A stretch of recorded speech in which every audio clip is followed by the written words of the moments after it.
মিরসারের সেই ছোট্ট বন্তিকা সেভেনের ছাত্রী, ওর নিষ্পাপ স্বপ্নে কেন নামলো অন্ধকারের রাত্রি। গাজীপুরে নারী ব্যবসায়ী খুনে রক্তে লাল, ওরা ছিঁড়ে ফেলেছে সভ্যতার শেষ ন্যায়ের জাল। ক্ষমতার লোভে মতো ওই জানোয়ারের দল, নারীর সম্ভ্রম কেড়ে নিয়ে দেখায় বেশ বেশির বল। বিএনপির ধর্ষণে নগ্ন আজ আমার বাংলাদেশ, রক্তের লালে রঞ্জিত আজ প্রিয় এই স্বদেশ।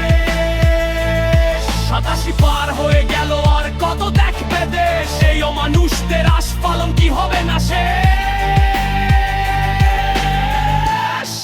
হ্যাঁ, কবে হবে শেষ? 1.5 বছরের হিসেবে দেখো 87টির অধিক ধর্ষণে মাতে ছাত্রদল আর বিএনপির ওই দিক। মানুষের মুখোশ পরা ওরা আসলে নরপিশাচ, বাংলার পবিত্র মাটিতে গড়ছে পাপাচারের তাজ। এভাবে চলতে থাকলে ওরা থামবে না তো আজই, সেঞ্চুরি করা নেশায় ওরা খেলছে মরণবাজি। রক্তের স্রোতে ভেসে যায় আমাদের মা বোনের মান, অমানুষের হাতে জিম্মি আজ প্রতিটি মানুষের প্রাণ। সেঞ্চুরি করার ধারাবাহিকতা ধিক্কার।